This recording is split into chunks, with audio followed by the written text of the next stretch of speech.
Olá, tudo bem? Está no ar mais um episódio do Diálogo 360. Obrigada a você que está sempre por aqui aguardando o dia de divulgação de vídeos e que aprende junto comigo sobre tantos temas interessantíssimos que a gente conversa aqui nos nossos episódios. Hoje nós vamos falar sobre a cirurgia de correção do desvio de septo.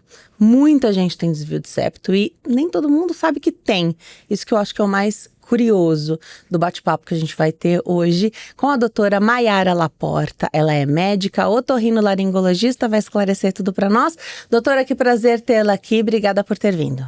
Obrigada pelo convite, eu fico muito honrada aqui de vir aqui, inclusive minha primeira vez no podcast. Seja bem-vindo, tenho certeza que vai te dar muita sorte. Sim, e eu acho que é importante a gente fazer esse trabalho de divulgar, né, de conversar, de explicar, de tirar dúvida, né, às vezes a gente tem um dia a dia tão corrido, né, e você fala assim, vou marcar uma consulta para saber, às vezes, né, só de você já ter essa informação, você fala, poxa, talvez eu me encaixe nisso aí, e aí você já vai certeiro, né, não, é com o otorrino mesmo que é o meu problema que eu tenho que resolver. Então, acho que é importante a gente divulgar a informação. Legal. E o otorrino é um médico que tá na minha vida, porque a minha tia é otorrino, então eu tenho bastante contato com o profissional, né? Então, é um médico que tá assim no meu dia a dia, mas está no nosso dia a dia, né? Então, gripes, resfriados, na época da Covid, vocês conseguiam identificar só de olhar, né? Então, até sem exame, num determinado momento, já estava claro para vocês que aquilo era Covid. Outras tantas situações, né, que a gente vive no dia a dia, que afeta aí nosso sistema, né, que afeta nosso corpo, uma dor de garganta, na infância, tem que operar, não tem que operar, tira as amígdalas, não tira, carne esponjosa, enfim, problemas dos ouvidos, né, tá escutando bem, não tá, vocês estão no nosso dia a dia. Mas pouca gente para analisar ou se dá conta de se respira bem ou não. Isso eu acho muito curioso, porque o que eu ouço de pessoas que operaram, que corrigiram desvio de septo, eu achava que eu respirava bem. E aí eu descobri que era só uma janelinha que eu tinha aberta, abriram uns portões, assim. E agora eu respiro muito melhor. Então isso é muito legal, esse relato das pessoas, né? Que pode não é o meu caso, pode não ser o caso de alguém que está assistindo, mas ouvir esse relato é transformador. Com certeza, assim, a grande maioria dos pacientes chega assim, tem aqueles casos, né? Que falam assim, nossa, eu respirei mal minha vida inteira, fui uma criança que respirava mal e encatarrada, e aí virei um adulto que respiro mal, né? Mas você tem aqueles casos que, assim, que a pessoa vai começar a fazer um esporte, por exemplo, e fala, nossa, eu sinto que eu não rendo tão bem, ou vai fazer uma meditação que precisa de uma respiração ali nasal e fala, nossa, eu sinto que o negócio não flui, né? Então, às vezes, você vai fazer alguma atividade, ou pega uma gripe, um resfriado, e você fala, nossa, depois dessa gripe o nariz ficou péssimo. Então, às vezes, é um momento, alguma situação que acontece ali, que você já tem aquele desvio até então não te atrapalhava, você não sentia ele, e a partir daquele momento você passa a entender melhor, né? Eu tive um paciente recentemente que vai operar comigo, que eu falei tantas vezes pra ele assim, nossa, seu desvio é mais complexo, então a gente vai precisar fazer isso. E aí ele falou assim, nossa, você tá falando tanto do meu desvio, não imaginava que ele era tão ruim. Eu falei, porque a gente às vezes não tem essa noção, e às vezes na própria consulta, depois da consulta, né, você fala, nossa, realmente, reparando aqui, o ar não passa, né? Um teste que eu às vezes indico, né, pra quem às vezes tem dúvida e quer tentar fazer em casa, é você pegar um espelhinho, pôr assim embaixo do nariz e fazer, né, pôr pra fora o ar. Se você vê que tem uma assimetria, né, do quanto o ar pega ali, né, no espelho, né, que fica embaçado, do quanto aquilo fica embaçado, um foi muito, o outro foi pouco, você fala, opa, o ar já não tá passando tão bem. Então, às vezes, esse é um teste que você pode fazer em casa e fala, nossa, acho que tem alguma coisa atrapalhando aí, o ar não tá igual de um lado e do outro, sabe? Legal. E nesse sentido, ficou muito na moda alguns tratamentos ou procedimentos minimamente invasivos para diminuir a aba nasal, né? Uhum. Se você diminui esse espaço, você diminui a entrada e saída desse ar também, né? Então, às vezes você vai tentar dar jeito em algo que te incomoda esteticamente, você pode evidenciar ainda mais uma outra situação funcional. O principal, o primeiro que a gente deve observar é função, né? Sim, com certeza. E acho que uma das técnicas mais difíceis para quem faz estética, né, de cirurgia nasal, é mexer na aba nasal, também por conta disso, né? Então, antigamente, e até quem às vezes vai focado só em cuidados ali estéticos, se você não estuda a estrutura do nariz, qual que é o papel de cada cartilagem, qual a espessura daquela cartilagem que você tem que deixar para ela continuar funcional, né? Porque as cartilagens que a gente tem aqui na parte de cima do nariz, elas são o teto do nariz, né? Então, o septo é a parte aqui de baixo, então ele faz essa estrutura, digamos assim, básica.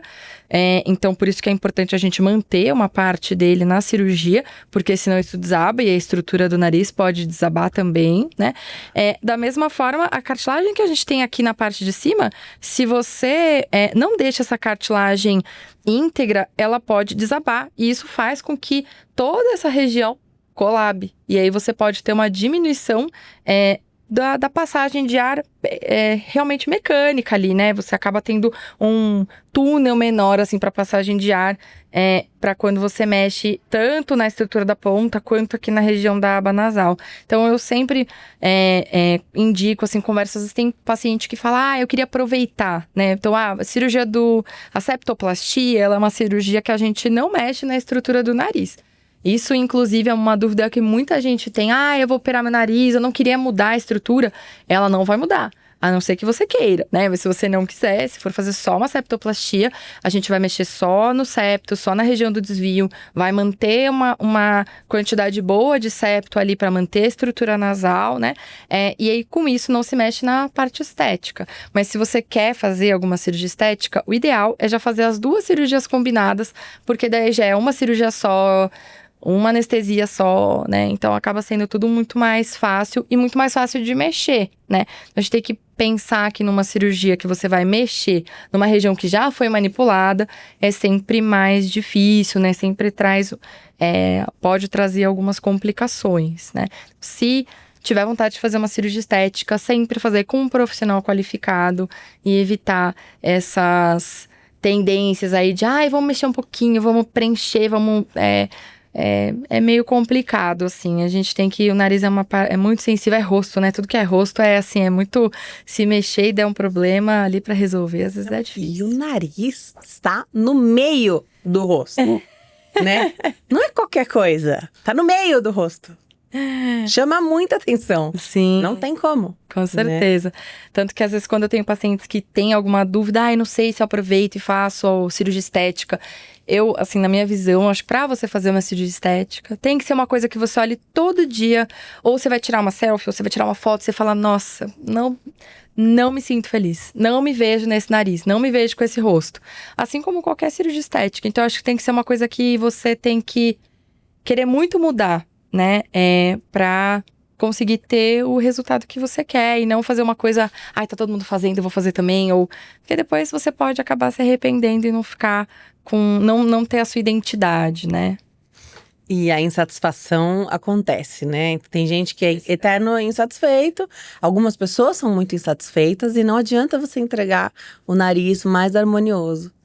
Que ela não vai estar feliz. Então, ela vai querer operar de novo. E a gente vê situações horrorosas, né? De cirurgias seguidas, né? Então, pensar sempre bastante, escolher o profissional, alinhar a expectativa de tudo. Acho que a gente tem que alinhar a expectativa, Com certeza, com certeza. Todo mundo que respira mal tem desvio de septo? Não necessariamente, né? Então, o desvio é o septo é uma das estruturas que a gente tem dentro do nariz. Então, o desvio de septo é a maior probabilidade de você não estar respirando bem pelo nariz, mas você pode ter um aumento dos cornetos nasais, que é o que muita gente chama de carne esponjosa. Pode ter um aumento de adenoide, que também é uma carne esponjosa que fica no fundo do nariz, que é mais comum em crianças, mas que às vezes adolescentes e adultos podem ter também, né? E outras alterações nasais, pólipos nasais, eventualmente até tumores, né? Então, por isso que a avaliação e o exame, né, principalmente a gente faz o exame físico, né, olhando, né, o nariz, então você pode, né, às vezes só de levantar o nariz ver que tem já algum desvio ou alguma alteração estrutural, mas o ideal é realmente fazer a nasofibrolaringoscopia, que é esse nome compridão, né? Eu tenho às vezes paciente que pega e fala assim, eu tenho que fazer a fibronaso, tá? A gente já entende, só o pedacinho do nome a gente já sabe qual exame que é, mas é uma fibra, né, uma câmerazinha que a gente passa como se fosse um endoscópio, só que menor e mais fininho por dentro, né, dos dois lados do nariz, e aí com ele a gente consegue ter essa certeza do que está acontecendo lá dentro do nariz. E a tomografia de seios da face também é um exame que é complementar e que ajuda também a gente a entender não só como que está o desvio, como que está a estrutura nasal, mas também dos seios da face. Então, são 2 principais exames aí que para o otorrino são importantes nessa avaliação. Legal. E a partir daí, você vai ter um diagnóstico.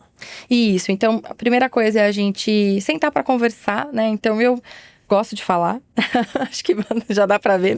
Eu gosto de falar, de conversar, então nas minhas consultas é primeiro entender da onde veio, como que você sentiu que passou a respirar mal. O que eu vejo muito também, às vezes, veio a família inteira, né? Assim, veio as crianças, aí veio o pai, e depois veio a mãe, sabe? Assim, eu agora que resolvi, todo mundo, agora eu vou me cuidar, né? Então, às vezes é isso, a pessoa já sabe que respira mal, mas tá esperando esse momento de conseguir, porque é um acompanhamento, a gente sabe que é agendamento de consulta, é exame, retorno, programação cirúrgica. Então, a gente sabe que para isso você tem que estar focada a querer resolver, né? Assim, mas a partir desse primeiro momento aí de conversa, a gente depois faz a indicação dos exames e a partir daí faz a programação de qual que vai ser o melhor tratamento, se vai ser necessária cirurgia ou não.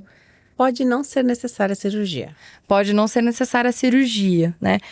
Principalmente para pacientes muito alérgicos, então, que tem muitos sintomas de rinite alérgica, aquela coisa do nariz escorrendo, de estar espirrando toda hora, coçando o nariz. Às vezes, fazendo um tratamento alérgico adequado, você já melhora a inflamação da mucosa, pode até ter um desvio ali de septo, mas às vezes o paciente já não reclama mais e aquela respiração já está sendo suficiente para ele. Então, não é todo o desvio que precisa ser operado e não é toda obstrução nasal que é desvio, né? Então, por isso que é importante a gente sempre identificar e, às vezes, só com um tratamento clínico já pode ser o suficiente para melhorar a respiração nasal. Eu comecei falando que o otorrino tá pertinho da gente e citei algumas situações, mas esqueci o principal. Rinite, sinusite, né? As questões aí alérgicas, né? Morando em São Paulo ainda, demais, né? E a gente vai vendo, assim, né, crianças menores, assim, muito petititicas, já sendo super alérgicas.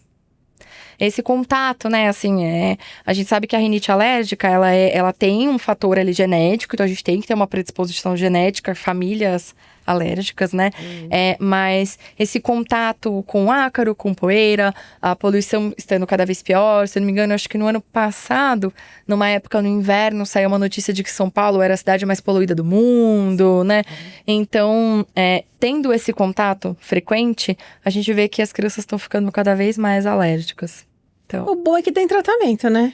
Com certeza. E isso também vem avançando o tratamento, né? Desde a rinite até pacientes que têm múltiplas alergias de rinite, alergia alimentar, dermatite atópica, asma.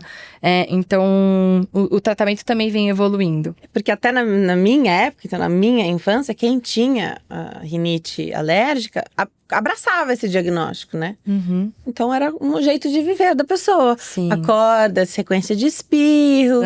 Às vezes vai num passeio da escola, todo mundo já sabe que a pessoa leva um rolinho de papel higiênico, né? Hoje você não precisa mais passar por essa situação. Você vai tratar, acompanha, trata e vive muito melhor, né? A qualidade de vida aumenta demais. Então melhorou muito o acompanhamento, né? Melhorou muito. Eu acho que antigamente era bem isso, assim, olha, é isso que a gente tem pra fazer por você, boa sorte. E hoje em dia existem tratamentos mais recentes, né, que diminuem esses fatores atópicos, né? Então, mesmo quem tem contato ali frequente com alérgenos, você consegue ficar bem com menos crises alérgicas fazendo o tratamento ali adequado. Legal.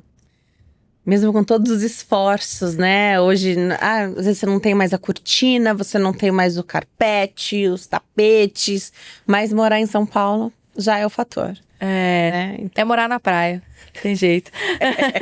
É isso, dá para ter uma vida melhor. Legal, isso tudo tem um impacto muito grande na qualidade de vida, que quem tá passando pela situação de respirar mal não enxerga. Só vai enxergar depois, ou depois de uma conversa, passar por todas as fases e fazer o tratamento. De quanto tempo, mais ou menos, a gente tá falando que é necessário da primeira ida ao médico para dizer, olha, não sei mais o que eu faço, me indicaram você, doutora, porque eu não respiro muito bem, e minha amiga operou, e eu vi que dá para melhorar, será que meu caso também é parecido? Fazer os exames, né, ter direitinho a indicação, ver se é cirúrgico ou não, até do momento da cirurgia, quando é o caso.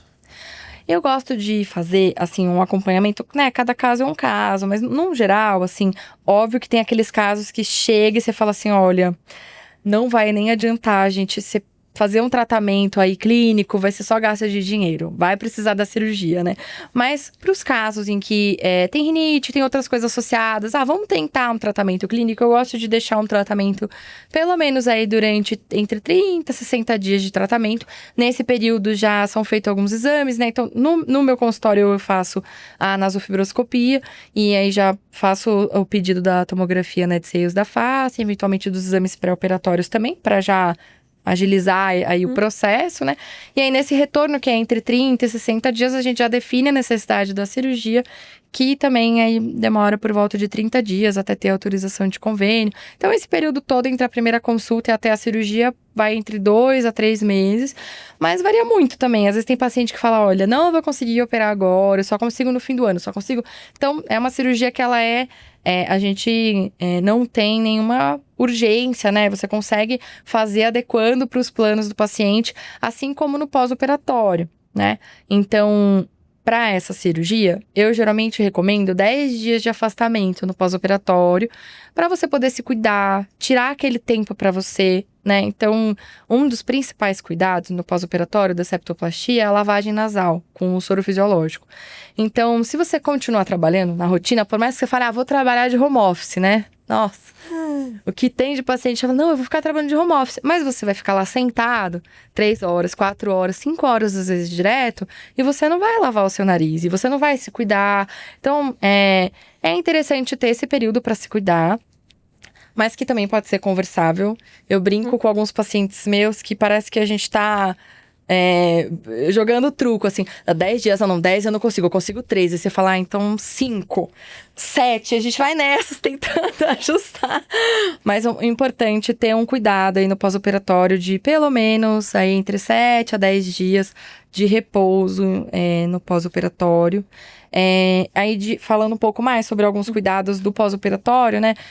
Não fazer nada de esforço físico, não ficar exposto a calor, então no sol, ou em ambientes que estejam muito calor, né? Então aquele pós-operatório que você fica mais em casa, não faz nenhum esforço, vai fazendo sua lavagem nasal direitinho, vai cuidando direitinho aí do pós-operatório, e entre 7 e 10 dias as coisas a gente já consegue ir liberando algumas coisas, né? Evitar comida muito quente, então eu acho que esses são os principais cuidados aí no pós-operatório. Dias quentes estragam demais esse pós-operatório, né? Porque a gente passou... Bom, tá muito quente, né? A gente tem vivido aqui em São Paulo alguns dias muito quentes. Mas o final do ano passado fez, assim, um absurdo, né? Pois é. Então... ar-condicionado... Aí olha, fica no ar-condicionado... Se planeja, por isso se planeja, né? Sim, sim. Porque o calor aumenta a chance de ter sangramento, né? Que é uma das principais complicações que a gente pode ter nessa cirurgia. Então, hoje em dia, na cirurgia... tanto no pré, né? Então, assim, no pré-operatório, a gente já pede alguns exames para ter certeza de que aquela cirurgia vai ocorrer sem nenhuma complicação ou com mínima chance de ter alguma complicação. E aí, na cirurgia, existem alguns materiais cirúrgicos que são mais recentes, que a gente usa para diminuir risco de sangramento, para fazer com que a cirurgia seja mais rápida, diminuir o tempo cirúrgico, né? Isso se somando a esses cuidados no pós-operatório, diminui muito a chance de ter alguma complicação. A gente tá falando de quanto tempo cirúrgico? Quando é uma cirurgia de septoplastia mesmo, assim, sem ter a cirurgia de sinusite, né? Sem nenhuma associada, por volta de 1 hora e meia, assim, de cirurgia. E vai para casa no mesmo dia? Isso, então é uma cirurgia que interna, opera e vai embora no mesmo dia para casa, a não ser os pacientes que moram fora de São Paulo. Aí eu peço para não pegar a estrada. Às vezes vai, né, pegar a estrada, trânsito, fica naquele calor no carro, então, mas em geral, eu morando por aqui, opera e vai embora no mesmo dia para casa. Eu tenho observado esse cuidado, né, muito grande. Hoje tudo melhorou. Você falou até dos materiais cirúrgicos, da técnica, tudo para entregar um paciente melhor para o pós-operatório, que é excelente. E ao mesmo tempo ele é perigoso, porque ele tá tão bem que ele esquece que ele tá no pós-operatório. Pois isso acontece às vezes, né? De você tá indo tudo bem no pós-operatório e dá aquela deslizadinha assim, vou sair, vou não sei pra onde. E aí é quando pode acontecer assim, o principal risco dessa cirurgia é realmente o sangramento nasal. O nariz é uma região muito vascularizada, a gente tem muitos vasinhos. Por mais que a gente tome todos os cuidados na cirurgia, pode acontecer, né? No pós-operatório, eu tive uma paciente, coitada, que ela foi fechar a porta do carro e bater, ou abrir a porta do carro, alguma coisa assim, bateu no nariz, teve ali um pouquinho de sangramento. Então, às vezes pode acontecer ali algum trauma ali na hora, né? Ter um pouquinho de sangramento, que é normal. Mas é a principal complicação que pode ter da cirurgia. É isso que a gente que a gente faz de tudo para ter certeza de que não vai ter nenhuma complicação. Alguma indicação, recomendação especial para quem já tem muito sangramento nasal e vai se submeter a uma cirurgia como essa? Sim, aí nesses casos a gente faz até uma avaliação mais extensa antes, né, no pré-operatório, para ter certeza de que a coagulação tá normal, de que não tem nenhuma dificuldade na coagulação, pede alguns exames mais gerais, às vezes pode até pedir uma avaliação de um hematologista, né, então um médico mais especialista, né, com relação a alterações sanguíneas, para a gente ter certeza de que não, tá tudo bem, esse sangramento pode ser, às vezes, pelo próprio desvio de septo, né, então quando você tem um desvio que é mais aqui na parte da frente, assim, no nariz, o ar fica batendo ali toda hora, e isso somado a coçar o nariz, mexer no nariz toda hora, né? Os vasinhos ficam mais expostos e você pode ter mais sangramentos por conta disso. Então, às vezes, a cirurgia também já resolve essa questão dos sangramentos recorrentes. Legal. Então, tudo isso pode ser pensado para resolver já na cirurgia. Também. E, lembrando, quando o nariz sangra, qual deve ser a nossa postura? Olha para cima, olha para baixo. Eu sempre indico para os meus pacientes. Então, teve sangramento no nariz. O importante é sempre deixar o rosto assim para frente, né? Então, não pôr para trás. Quando a gente põe para trás, você fica engolindo sangue. Isso irrita o estômago, pode dar enjoo, pode dar vômito, pode piorar o sangramento. Então, sempre para frente. Põe uma toalhinha ou alguma coisa, ou fica na pia, alguma coisa que fique por baixo. E aí você vai tampar o nariz como se fosse um pregador segurando assim. E vai segurar ele entre 5 a 10 minutos, pressionando ali. Outra coisa que ajuda é pôr um gelo, pegar um gelinho, né, forrar ele, colocar ele num paninho, alguma coisa assim. E aí colocar nessa região aqui, né, entre os olhos, aqui na região da testa, que também ajuda a diminuir ali o sangramento. E se for um sangramento que com tudo isso não melhorou, ou que é um sangramento que vai e volta assim, né? Todo sangramento tem que ser sempre avaliado, mas se for um sangramento mais intenso, tem que ser realmente avaliado no pronto-socorro. Depois da septoplastia, para voltar à atividade física, depende da atividade física também? Depende um pouco. Assim, eu sempre prefiro esperar 30 dias da cirurgia, 1 mês, né? Mas, assim como a gente tem que negociar, às vezes, o pós-operatório, porque tem paciente que não pode parar de trabalhar, às vezes tem gente que tem, enfim, uma rotina de atividade física, tem atleta, né? Depende ali, né, do treino. Então, a gente pode negociar. Num geral, esportes de contato, realmente 30 dias, porque a chance de você tomar uma cotovelada, luta, né, enfim, tomar uma bolada, futebol, vôlei, enfim, eu sempre peço para esperar pelo menos 1 mês aí para retorno de atividade física. O desvio de septo pode estar relacionado à insônia, doutora? pode estar relacionado a alterações do sono, né? Então, quando você não respira bem pelo nariz, isso pode levar tanto a roncos noturnos, né? Então, você pode roncar pelo barulho que o ar faz quando ele passa ali pelo nariz, ou por você ficar com o nariz entupido, ficar dormindo de boca aberta e isso causar um ronco, né?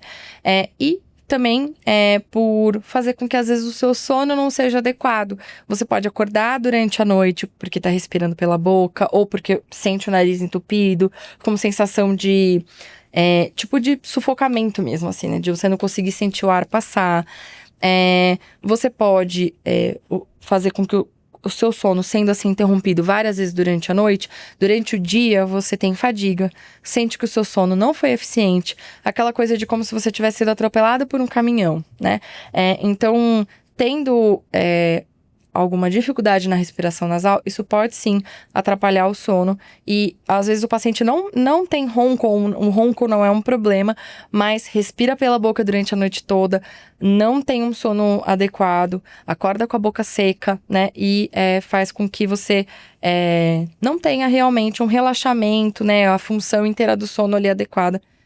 Tendo alterações cognitivas mesmo. No dia a dia, às vezes, você não consegue prestar tanta atenção nas coisas, sente que o seu raciocínio não é mais o mesmo. Isso tudo pode ser realmente por alteração do sono. Tá.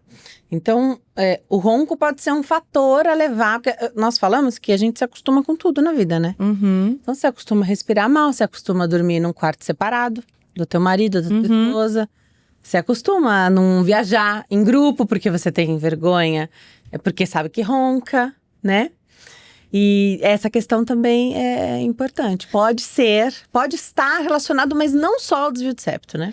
Isso, então o sono, as alterações do sono tem vários, né, fatores associados, desde como que é o seu preparo para você dormir, com telas ou não, enfim, né, tudo que você faz pro seu corpo para preparar para o sono, né, até, enfim, doenças psiquiátricas, fatores psicológicos.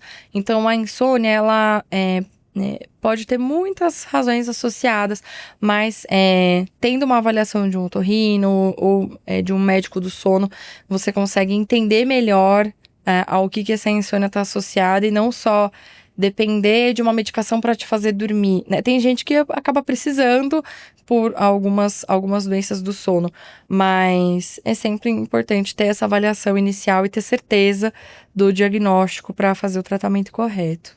Então, se o caso do paciente for esse mais abrangente, que ele relata que respira mal, às vezes tem até fatores de alergia, você vai tratar. Diagnosticou um desvio de septo, mas ele relata esse sono muito conturbado, muito ronco, às vezes com apneia. Pode ser que você precise ampliar um pouquinho esse espectro aí do diagnóstico, ampliar para outros horizontes, fazer até aquele exame de polissonografia? Isso, a polissonografia é um exame que ajuda muito a gente a entender como que tá o sono. Ele é um exame que traz muita informação pra gente, né? Não só o grau de apneia, né? O índice ali de apneia, ou o quanto que tá o oxigênio no sangue, mas a eficiência do sono, em que momento estão acontecendo essas apneias, quantas vezes esse paciente está acordando durante a noite. Isso pode estar associado a outras doenças do sono, né? Que a gente chama de parassonias, movimento inquieto das pernas, enfim, outras alterações que o exame também traz pra gente. Outras informações que podem ajudar no tratamento correto daquele paciente. Legal. Então, o importante é ter o profissional que vai te guiar. Pode ser que você precise fazer, sim, a cirurgia da correção do desvio de septo e também um outro tipo de tratamento, né? Sim. Hoje, com a informação que a gente tem, às vezes o manejo do estresse é que vai fazer a pessoa melhorar essa questão do sono também, né? Nós falamos da infância, daquelas cirurgias bem comuns da infância. E quando é preciso fazer o desvio de septo, a correção do desvio de septo na criança, tem alguma situação que é esperada na fase adulta? Você pode ter na fase adulta uma outra situação que vai exigir uma segunda cirurgia? Vai ter que operar de novo? Então, é mais difícil da gente ver desvios de septo em criança, né? Então, a grande maioria dos desvios de septo aparecem, né? Assim, o septo vai se desviando, né? Mais na fase da puberdade, na época de estirão de crescimento, né? Então, geralmente é uma criança que na infância teve alguns traumas nasais, assim, né? Então, aquela fase bem da primeira infância, de que tropeça e cai, bate a cara no chão, bate a cara no sofá, bate a cara na parede. Eu sei porque eu tenho um pequeno de 2 anos, que já bateu a cara várias vezes e eu tô pensando, vai ter desvio de septo, não vai ter jeito. Mas tá com a mãe certa, né? Com certeza. E aí, esses microtraumas, né, podem levar na puberdade. Então, quando a gente tem esse estirão de crescimento, a cartilagem, ela, ao invés dela ir crescendo retinha, né, como ela deveria crescer, ela cresce desviada junto com a parte óssea, levando ao desvio de septo. Mas os casos em que a criança já nasce com esse desvio de septo, né, por alguma malformação ou por alguma outra alteração que fez com que esse septo desviasse na infância, a gente evita fazer a cirurgia ao máximo, justamente porque vai mudar muito ainda, né? E a chance dessa criança, na adolescência ou quando adulto, precisar de uma nova cirurgia é muito grande. Mas caso seja necessário, então, tratamos, tentamos de tudo, né? Continua com aquela dificuldade para respirar pelo nariz, continua roncando, dormindo mal à noite, não indo mal na escola. Então, todas essas alterações cognitivas que a gente sente quando a gente não dorme bem, na criança também acontece. Aquela criança que não dorme bem, ela é uma criança mais irritada, que tem dificuldade de concentração na escola, que às vezes pode até ser mais agressiva por conta dessa irritabilidade, né? Que às vezes não come tão bem. Então, uma coisa vai piorando a outra. Quando a gente vê que aquela criança não tá melhorando, pode ser feita a cirurgia na infância. É uma cirurgia bem mais conservadora, que a gente mexe bem menos no nariz. E já conversa com os responsáveis, né? Falando que é bem provável que na adolescência ou futuramente precise de uma nova cirurgia. Então, na infância, essa cirurgia tende a não ser resolutiva, diferentemente, né, de no adulto ou no adolescente, né, a partir de 15, 16 anos, que a ideia é que essa cirurgia seja resolutiva. Operou uma vez, resolveu, não vai mais precisar operar esse nariz. O que pode fazer a cirurgia não ter sido resolutiva ou ter sido naquele momento e anos depois precisar de uma cirurgia secundária ou revisional? Então, antigamente, assim, 30, 40 anos atrás, né, até antes do surgimento, principalmente do endoscópio, a gente não conseguia avaliar muito bem, né, o desvio, então ter certeza de que você operou e resolveu tudo, né? Então, as cirurgias mais antigas, a gente vê isso, assim, então operou, mas não resolveu tudo, porque não tinha, né, a tecnologia que a gente tem hoje em dia. Mas as principais causas aí são por uma falha nessa primeira avaliação. Então, será que é só o desvio que está atrapalhando?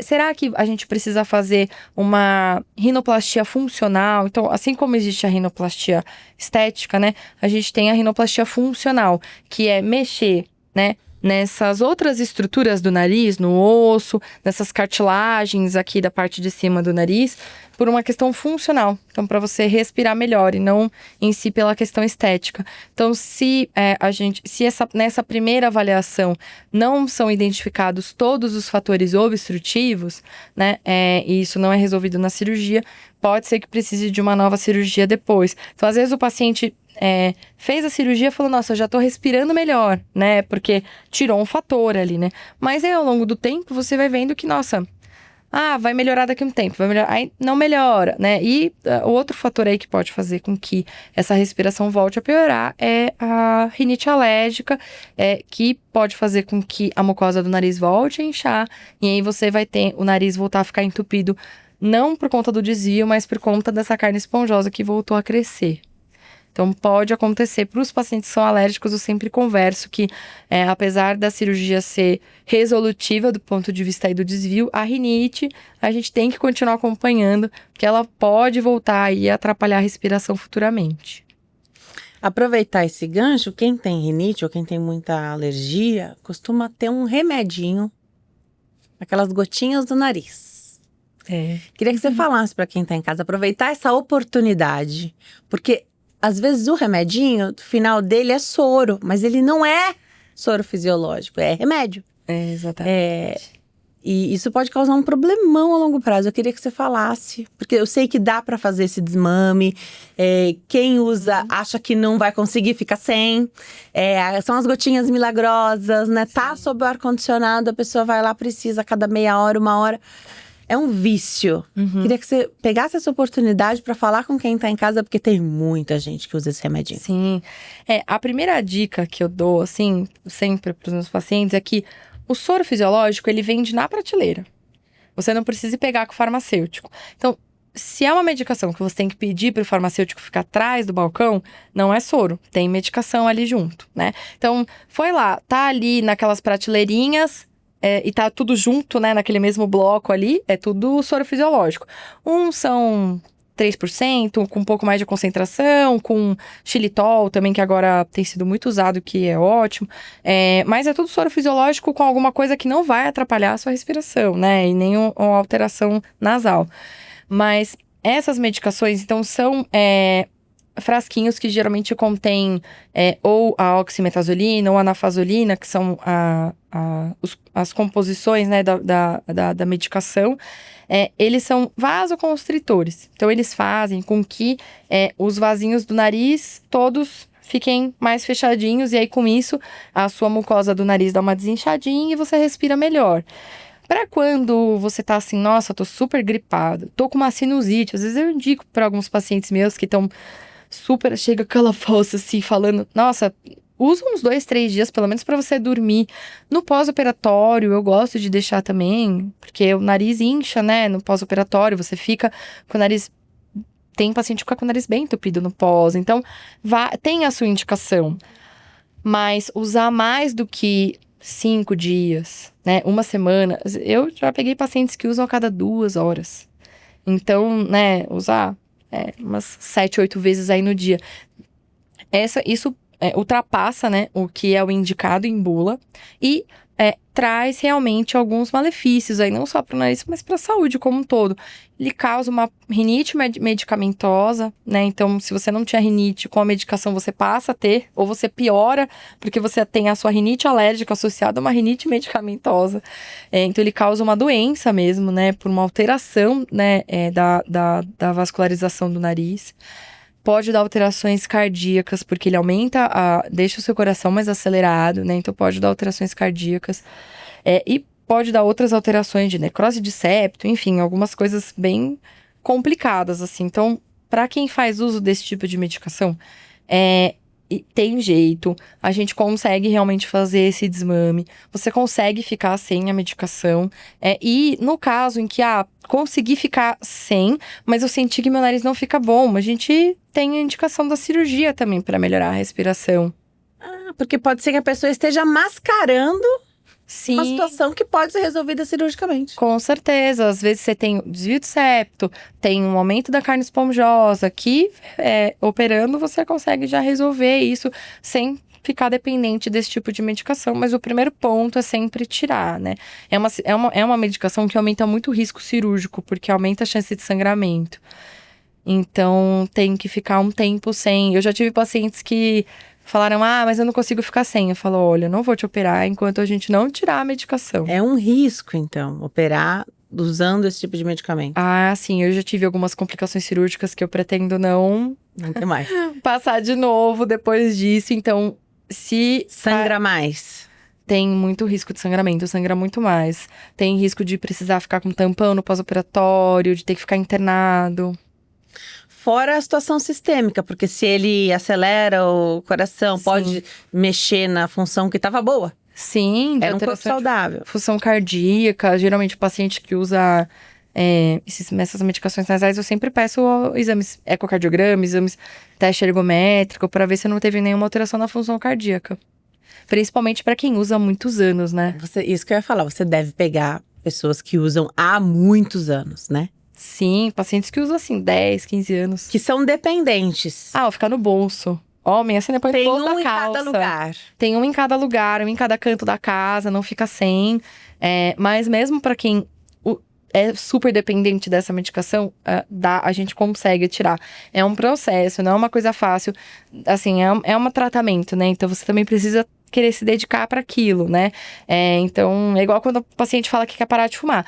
É como se fosse um vício, né? Você tem que se dedicar para aquilo, tirar aquele tempo seu para fazer isso, mas consegue ficar sem. É que a pessoa, como ela usa muito, então fica ruim o nariz, ela vai lá e pinga. Mas o nariz tá ficando pior justamente porque ela vive aplicando? Sim. Dá pra pensar isso? Exatamente. Essa medicação, ela leva a uma alteração crônica, né, dos vasinhos do nariz.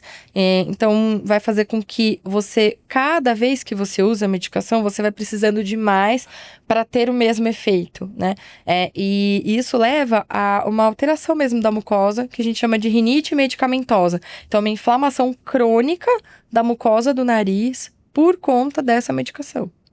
Um remédio que pode ser usado pontualmente, com indicação, com prescrição médica, mas assim, de uso contínuo, só por sua conta, não. E dá pra parar, essa que foi a melhor parte aí que a doutora falou. Dá pra parar, dá pra fazer esse desmame, que tem que ser um desmame mesmo, né? Isso. Assim, eu já tive pacientes que falaram, não, vou parar e parei.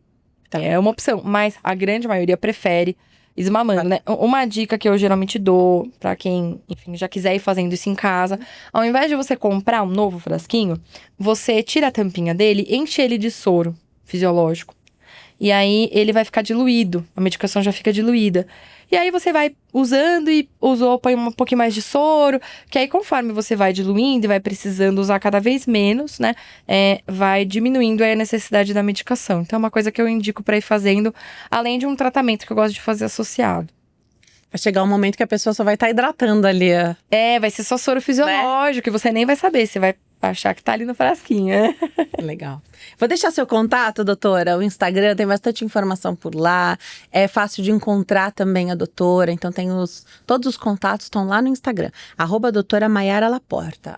@doutora Maiara Laporta, do jeitinho que tá escrito na sua tela. Doutora, eu adorei te receber aqui. Obrigada por ter vindo. Acho que o bate-papo foi assim, um abraço para quem tá em casa e respira mal ou tinha aquela pulga atrás da orelha de que não respira tão bem assim.